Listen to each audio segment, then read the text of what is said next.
Welcome back to HB Unfiltered Sports Talk. I'm joined by you-know-who, Stiff Brownie, the intern, and your dirtbag. Today's show is brought to you by J3 Supply Group for your hoses and fitting specialist. Come down, great guys, got to meet them. And then I want to also throw a shout out to Max Sports Grill, My Place Sports Grill. We got first class pizza and OC Boardroom. And what else we got out there that we need to start? Oh, longboards. Yep. You know, all these places are going to start supporting us and trying to help us move up here. And remember to go to our website, hbunfilteredsportstalk.com. We got a new menu on there for easy browsing. So check it out for merchandise support and syndications. It's real easy to be able to follow us. And remember to go to YouTube and like and subscribe. Right now, we're going to go straight to the intern, and we're going to find out what happened on this day in sports history. There's quite a good few ones that we've heard already. So let's do it. So on this day in sports, June 28th, in 1995, the NBA draft was held in the Sky Dome in Toronto, and the Minnesota Timberwolves selected Kevin Garnett with the 5th pick, and his selection opened the door for many NBA players to be drafted out of high school. 2012 NBA draft, Anthony Davis was the first pick for the New Orleans Pelicans. 1996, June 28th, Darryl Strawberry hits his 300th home run. 1971, we have the U.S. Supreme Court overturning the draft evasion conviction of Muhammad Ali. And also in boxing, it's a very important anniversary. June 28th, 1997, Mike Tyson in his heavyweight title was disqualified after he twice bit Evander Holyfield's ears. And as a result of this infraction, he temporarily lost his boxing license. Now, obviously, we're going to touch base on this last one. I wonder if it tastes like chicken. Do you know where you were when that happened? I know exactly where I was. Yeah, I was with a bunch of friends.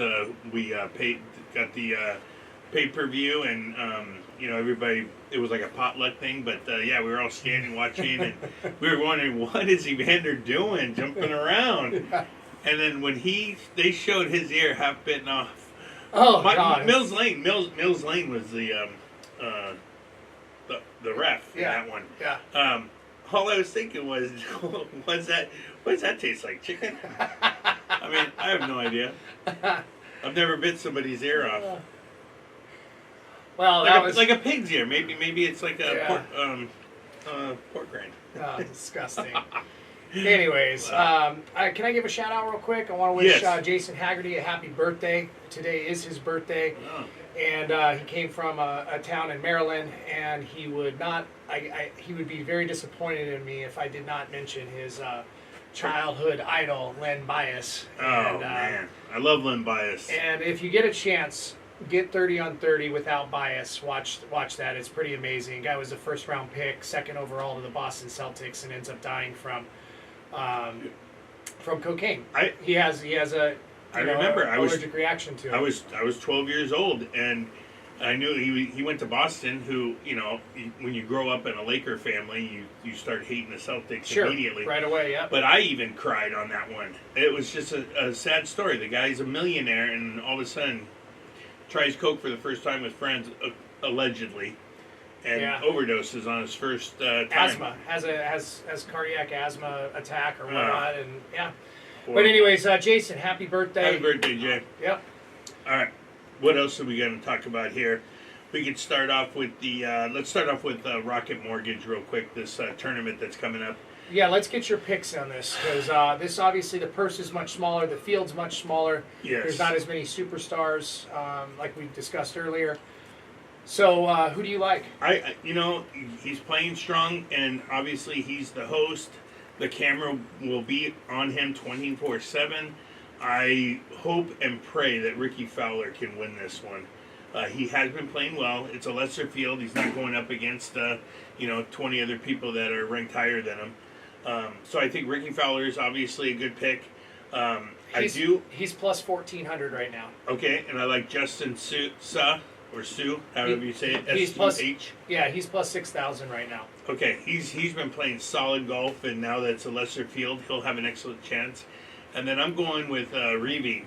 Ooh, that's a long shot, I isn't know it? it's a long shot, and I'm saying it because he played so well and just missed out on the beating Keegan Bradley last week. I think he comes back. Usually, guys that finish second, third, fourth come back and can win tournaments. Outstanding. All right. And then a name from the past. He has been playing well, but I think he's going to bounce back in a lesser field. Max Homa. Yep, he's plus 1,700. And remember, for our audience out there, we Top suggest 10. top 5, top 10, and top 20. These numbers that I'm giving you are for outright winners, because that's what the Dirtbag does. He picks outright winners. So. Yeah, I keep getting these guys, and they're finishing second, third, fourth, fifth. I keep betting on them to win. I'm not getting anything. You don't follow our own advice? I don't know why I can't learn. Well, it's in Detroit. There's not much going on in Detroit these days, but at least there will be a nice golf tournament. Hopefully the weather's good and they kick some butt out there. Detroit. Ugh. Yeah. God. I'm not going. Will you be I'm not watching? going. Will you be watching that golf tournament tomorrow, opening day, or will you be watching the match? I'm gonna watch the match. I think it'll be fun. I think it'll be funny too. Actually, I get the best of both worlds. Because it's in Detroit, that those tee times are going to start early. Sure. Before, while I'm sleeping. So I'll catch the tail end, and then right after that ends, that's when the match is starts, on. yeah. So I really don't have to pick. I get to watch both. Yeah, there's not a lot on right now. It's just golf and baseball, basically. Yeah, we're in the dog days of summer, but we're going to try to keep bringing you good stuff on this show. Let's switch now from golf. We're going to go into the MLB, and we got to talk Ohtani. Jesus, what is this guy? Is this guy? Is he even human? We are witnessing great. We're witnessing somebody that will go down if he stays healthy and keeps doing what he's doing. He will go down as the greatest baseball player ever. Yep. Because he's already surpassing all Babe Ruth's records early on, other than the home run record.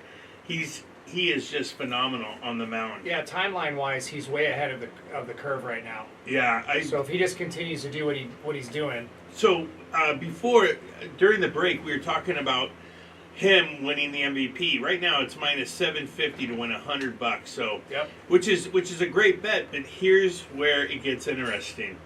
Ohtani has to be traded because they are in a tight race to even make the playoffs still, even though they're winning and he's doing the best he can. Trump is kind of slumping this year. He's only batting around 250. So I don't know what's up with Trump. Maybe his back's kind of hurting him. Rendon gets hurt like he always does. Yeah, they can't trade him. The Boston Red Sox are in last place in the AL East, and they are 3 games above 500. Yeah. I mean, it almost looks like the whole AL East could make the playoffs. Well, and that's the argument that I've had. People are like, oh, well, the Angels are winning. They're going to go for it. No, they cannot miss out on the opportunity to completely rebuild their organization Yes. with 2 players. I don't need to trade multiple players. I need to trade 2 players and get some starting pitching, get a position player, and perhaps maybe a draft pick out of the deal or a minor league prospect. Yeah. And that's with Ohtani and Trout. And they're their best assets. You just leverage your team out and do it, and don't worry about making the wild card because, again, out of the East you've got Toronto, you've got the Yankees that will rebound once Judge comes back. The Rays that are going to win that division. The Guardians, Boston, Indians. and Baltimore.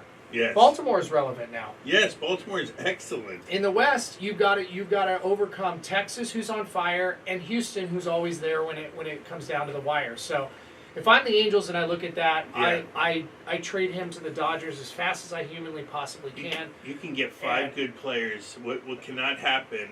I'm telling you. The more Miller pitches though for the Dodgers, the less I think we're going to be. That guy is so good. There's certain guys I just don't want to trade though from the Dodgers because what's funny is if Artie does what he's saying and he lets him stay, can you imagine if the Dodgers add Ohtani and don't have to give and you don't anything give up any of those 5 young players or your farm system to get them? Yeah. They showed a trade the other day on MLB Network. It was with the Mets and it was just they were throwing it out there. They threw Ohtani and Rendon to the Mets. it was literally like 8 or 9 players. Yep. And about 6 of them could start for the Angels right now. Yeah. But here's why I'm starting to get worried. The Angels have already made 2 pickups. They picked up. I know he hasn't been doing that great the last couple of years, but Mike Moustakas is a decent player that they have now in the rotation. He's a pro. He's older, but he's a pro. Right. So they don't have to put Ursula or whatever his name is at first. They can put him at third. But they also picked up Eduardo Escobar from the Mets.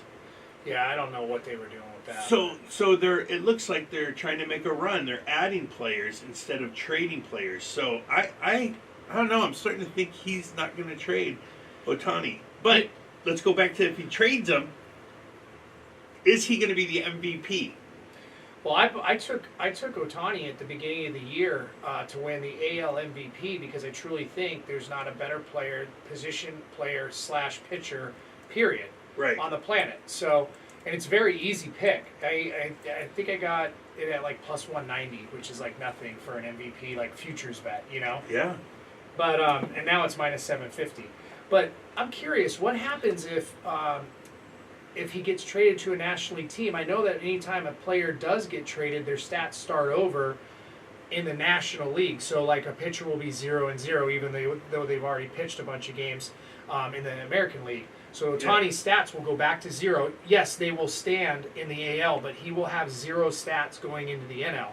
So, I'm curious to see, does he have enough time to potentially win the NL MVP as well? Just clean sweep it? I don't know. I mean, we asked the intern to check out on the internet and see if there was anybody that has won the MVP by getting traded halfway through the season. Do you have something on that? I do. So in the history of MLB, there's only been one player that's been traded midseason that went on to win the MVP.